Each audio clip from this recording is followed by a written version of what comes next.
This is a download from BBC Learning English. To find out more, visit our website. Hello, this is 6 Minute English from BBC Learning English. I'm Neil. And I'm Rob. From the bubonic plague to cholera and tuberculosis, disease and pandemics have changed the way cities have been built. For example, buildings in 19th century Paris were designed with large, high-up windows to allow plenty of sunlight. They were supposed to stop the spread of tuberculosis. Coronavirus has been no different. In lockdown, cities from Rio to Barcelona were transformed as wildlife and birdsong replaced the noise of taxi horns and traffic. And with no car pollution, you could even see the stars at night. In this programme, we'll be asking if cities after lockdown will ever be the same again, and if we want them to be. We'll be hearing some ideas from different cities around the world. And of course, we'll be learning some new vocabulary along the way. One of the cities most affected by Covid-19 was Mumbai in India. But approximately how many people were affected? What's the estimated population of Mumbai? That's my quiz question for you today, Rob. Is it A, 15 million people, B, 20 million people, or C, 25 million people? I know Mumbai is an international megacity, so I'll say B, 20 million people. Okay, Rob, we'll find out later if that's right. Now, Beatrice Colomina is a professor of architecture at Princeton University in the United States. She spent years researching the relationship between cities and disease. Here she is talking with Kavita Puri, presenter of BBC World Service programme The Inquiry. Take tuberculosis. Unlike cholera, which was eliminated in London by redesigning the sewage system in the 1850s, TB was airborne.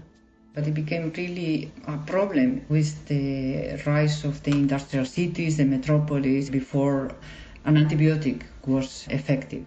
1 in 7 people on the planet had TB, but in dense cities like Paris, it was 1 in 3. Closely packed tenements meant the disease spread like wildfire, and architects and planning experts responded.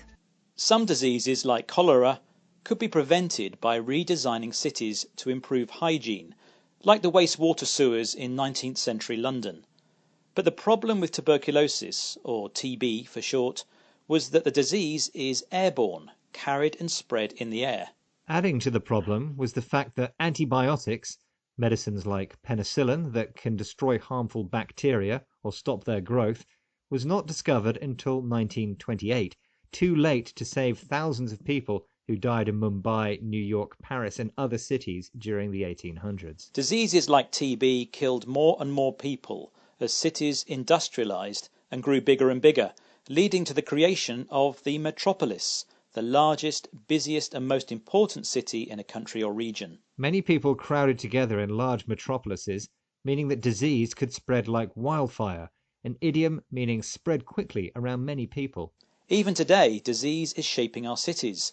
In post-COVID Paris, new ideas for a 15-minute city aim to make all public services available within a 15-minute walk to help people working from home. Other countries want to build better, more affordable housing outside the city centre. But according to Mumbai resident Dr. Vardi Tandel, this won't work, even if the housing on offer is better. But why? The reason is work. When you shift them out, you're moving them away from their livelihoods and they're not going to be able to sustain themselves there. So they will be coming back because their jobs are in the city and they cannot afford the commute from farther off places.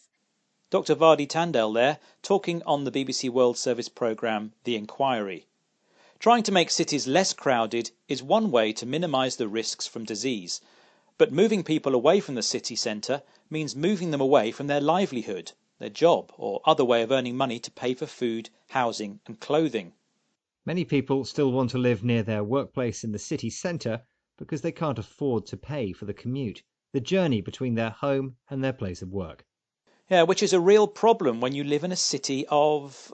how many people did you say live in Mumbai, Neil? Ah, yes. In our quiz question, I asked you what the estimated population of Mumbai is. I said B, 20 million people. And you were absolutely right. Around 20 million people live in the Mumbai metropolis, making it very difficult to socially distance.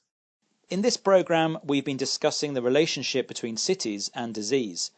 In the 1800s, tuberculosis, or TB, killed thousands because it was an airborne disease, spread in the air and hard to prevent. Antibiotics, medicinal chemicals like penicillin, which can destroy harmful germs, couldn't help because they weren't discovered until decades later.